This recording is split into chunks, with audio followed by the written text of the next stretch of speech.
改装就这样，没钱也得上。大家好，这里是三驱兄弟。汽车改装一直是汽车文化里浓墨重彩的一笔，但我们都知道，国内汽车工业起步晚，汽车文化一直处于小众，且受限于交通法规，改装 DIY 上更是远没有欧美日发达。但这并不意味着里面完全没有空间。目前在国内，什么样的改装是合法的？什么样的汽车改装能够备案？博主本期视频就做了一个梳理，告诉大家如何合法改装自己的爱车。后半部分我们也会聊聊日本的汽车文化 ，JDM 是如何发展起来的。未来中国也会有自己的汽车文化、改装文化吗？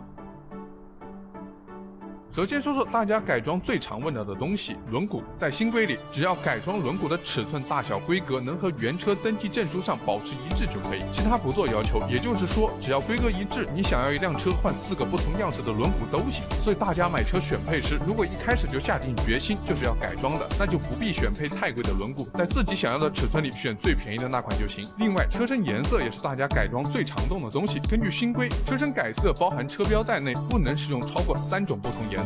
拉花的更改比例不能超过整车30%，不管是喷漆还是贴膜。修改颜色后都要在10日内去车管所登记变更信息。另外，像消防专用的红色、工程抢险专用的黄色，以及上白下蓝类似警车的颜色标识都是不能用的。如果光从理论上讲，其实很多痛车都是不能上路的。痛车就是把自己喜欢的动漫角色贴喷在汽车上，彰显个性。但实际上，国内大部分地方都可以成功备案，备案过了上路就没问题。为什么叫痛车？有几种说法也蛮有意思。第一种是视觉上的痛，因为2次元有时会让周围感觉到气氛尴尬，视线实在太痛了。好，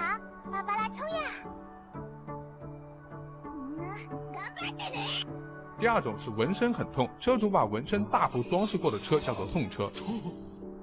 太痛了。第三种说法，在日本，如果想给汽车贴什么图案，都是需要额外交税的，钱包很心痛。第四种则是英文发音那个 paint car 和 pink car 两者发音接近，所以叫痛车。评判什么东西能不能改，有一个大致的规则，就是改装后是否影响行车安全，比如刹车、卡钳、尾翼、保险杠，都是允许适当改装的。更换更好的卡钳对行车安全有帮助，因此可以随便换。但法律规定，轮胎尺寸是不能随便动的，会对行车性能和安全都有影响。关于轮胎知识，博主之前也做了一份轮胎入门指南，想具体了解的可以看我评论区置顶领取。目前看，尾翼将来很可能完全合法化，因为可以增加行车的安全稳定性，在高速行驶时对车辆提供一定的下压力，保持车道不偏离方向。在车主眼里，大尾翼外观上带有跑车的进攻性，外观上更加时尚张扬。不过目前政策来说，尾翼的大小不能超过整车尺寸，也不要搞得像那些日本大街车一样过于夸张，搞个小尾翼，交警平时也不会过问。大日现场，中网和保险杠的样式都可以改，但不能改变原车长度和宽度。保险杠不能有明显的突出，且注意不能遮挡车牌。改动时需要先获得交通管理部门的批准并登记。在《道路交通安全法》第16条里，明确规定了不能改变车身的结构、构造以及发动机型号、车架号，像是通过增加气缸数和压缩比来提高动力输出，都属于改变发动机性质的范畴了，是不允许的。同样，增加涡轮增压私自改变发动机喷油量、发电脑程序都有较大的驾驶风险，也不允许改装。排气也是属于对车辆基本布局和参数的改装，理论上也是不行的。改变车身底盘来提高车身越野性能，也属于改变了车身结构，属于非法改装。在年检中被发现，也是会被要求复原的。唯一能动的车身、车架、发动机的情况，只有在这几样已经损坏且无法复原时才能进行，且申请变更时需要出具修理厂的证明和发动机、车身、车架的来历凭证。对于一些 SUV、MPV 车型会考虑加装行李架，载更多的货物。法规的要求是，行李架高度必须控制在300毫米以内。而且加装侧面脚踏板的话，则宽度不能超过车身侧立面5厘米。交管部门对汽车照明功率有了强制性严格规定，前大灯瓦数不能超过60瓦。然后，如果原车是氙气大灯的话，可以下来自行升级更换氙气灯；但如果原车是卤素大灯，那么私自改装升级氙气大灯，则属于非法改装。内饰方面是改装宽容度最高的部分，只要不改变车身内部结构，大部分都是合法的且不需要报批。比如改变车身座椅颜色、汽车中控、内饰上碳纤维都是可以的，安装导航、倒车影像、行车记录仪都没事。但是要注意，座椅的话，把织布座椅换成真皮座椅都是可以自己改，但如果是手动座椅改电动，最好改装前问问车管所的工作人员，免得年审会有影响。但有一点，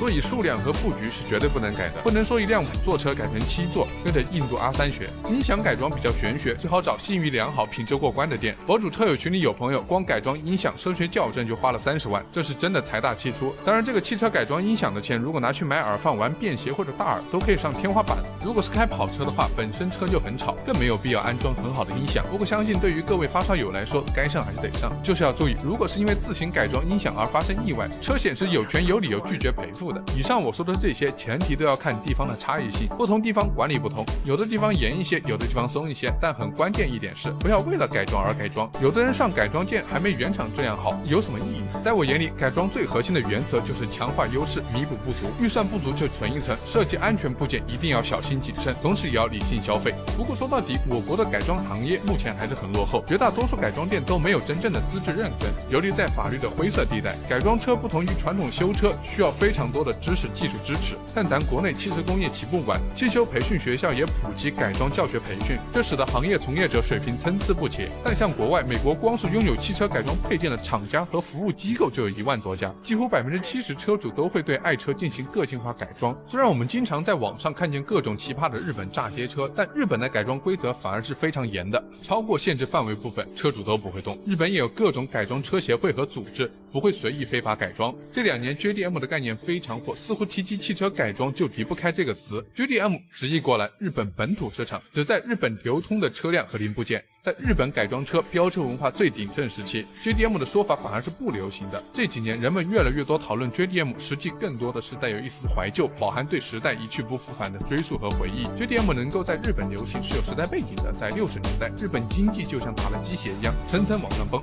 人们手上有了闲钱，纷纷开始购买家庭第1台甚至第2台、第3台小车。通常家里第1台车会贴近家用，后面买的车就会追求个性，有条件的车主会热衷购买追求速度的小跑车。这一时期，日本汽车工业也迅猛发展，成为经济支柱之一。日本车有个特点，就是油耗低、轻便，厂家在造车时都有意识注意节能技术。在2次石油危机爆发后，这种物美价廉、省油的日本小车越来越受人们欢迎，日本车便趁此机会一举打入国际市场，超越美国成为第1汽车出口大国。丰田、本田便是在这一时期迅速崛起的。不过在更早期，日本政府已经有意识扶持汽车厂以及零部件厂。1956年出台的机械工业临时措施法，会对当时本土近10000家零部件厂专项补贴，这为后来日本汽车改装产业的繁荣埋下伏笔。日本经济泡沫最顶峰时期，车企也会无限堆掉，造出一堆速度怪兽。那时期的日本车气场豪华程度在同级别德系车面前丝毫不逊色。伴随日本街头跑车逐渐增多，无次序的飙车让日本政府头痛不止。日本城市人口密集，交通拥挤，因为飙车造成死亡事故直线上升。在交通部的组织下，日本发起了第2次交通战争，出台规定要求限制车企的出厂马力。在日产 Fairlady 300ZX 率先将马力从进化的300调低至276后，一条马力不超过280、时速表不超过180公里每小时的君子协议便在车企间流行。不过这条协议只针对老实人，协议本身是有 bug 的，就是协议只对汽车生产商生效，而对后改装市场没有限制。前面我们提到，日本的汽车零部件产业本就旺盛，在君子协定后，日本改装业则朝轻量化的道路发展，降低了 JDM 的门槛。一些著名改装厂更是提供了一条龙改装服务。90年代初，日本政府迫于一些特殊原因，出台了历史第1部汽车改装法令，使得汽车厂可以通过技术授权向自家或者合作的零件厂发放升级秘籍。自那以后，便有越来越多优秀改装作品被传为一段佳话。正因如此，日本才能在今天成为全亚洲乃至全球改装的风向标。有太多优秀改装厂是在这一时期涌现，像 Spoon、HKS、MCR 等。这里博主也简单介绍2个。提起马自达，你的第一反应一定是声名远扬的 RX-7 转子发动机，而紧接着想到的无疑是有着 RX-7 非官方御用改装厂称号的 RE 宇宫。跟其他改装大品牌相比，宇宫改装厂显得尤为低调，坐落在成田机场旁的小车库里。创始人宇宫由美70年代就入行，开始亲自改装发动机，至今活跃在一线。宇宫转子一举成名是在1978年，改装后搭载 13B 引擎的 Familia 580A， 在赛道测试里跑出0至400至3秒的成绩。这个速度在当时已经是绝无仅有，异常快了。之后来宇宫店里改装的客户络绎不绝，而博主青睐的另一改装风格是3大著名宽体改装品牌之一的 Rocket Bunny 火箭兔，主要追求外观宽体套件，充满视觉张力。有记者专门问过火箭兔的老板三浦庆先生，为啥你总说只改外观？因为车子的外观是吸引女性的第一步啊。不少车主在上了火箭兔的宽体包围后，颜值气质拉满，完全不输超跑。年轻时的三浦庆本身也是环状族的一员，18岁时给自己买了人生第台车 A186，接着购入510蓝鸟和奔驰190E，都是自己在做改装，晚上跟着哥们一起去跑圈。不过他技术好，从来没被抓到，到今天凭借改装车手艺已经是大佬级人物了。火箭兔的 OK 手型 logo 出自 Pandam 社长渡边先生的爱人 Mario 之手，而旁边可爱的小猪则是三浦庆女儿在车上画的，侧面可以看出三浦庆对女儿的爱，或许这就是铁汉柔情吧。但 JDM 的繁荣并没有持续太久，在经济泡沫破灭后，日本经济从一片欣欣向荣到轰然倒塌，绝大多数民众购买力都大不如前。相比于跑车，一台经济实用的 K Car 反而更加卖座，绝大多数厂商叫停了自己高性能车计划，马自达也半血糖了自己引以为傲的转子发动机。日本进入了低物欲时代，新生一代年轻人在面临无止境的锐减，选择了躺平，甚至连驾照都不愿考。由于没有新鲜血液的换代，伴随老一代飙车族老去， JDM 的辉煌似乎被永远定格在了过去时。疯狂的时代造就了疯狂的汽车，很多人感慨那个时代的汽车是真的好。不过如果你问中国是否有咱们自己的汽车改装文化 CDM， 我相信也是会有的，但是真的很难，也可能没有大家想象中的那么醇厚。毕竟现在国家也是全力在发展电车，这个进程或许会比我们任何人想象中都要快。中国汽车工业也不过是近20年的事，并没有出现深入人心的本土车型。当你正想去怀旧回忆时，突然发现汽车发展已经进入了新阶段，但没有必要为过去悲伤啊！以后玩车的环境会越来越好，改装的法规也会逐渐放开，圈子越小，圈子里的人的感情也就越丰厚，越能理解彼此。好的，本期视频到这就结束了，也欢迎大家给我个一键3连，视频制作不易，谢谢大家了。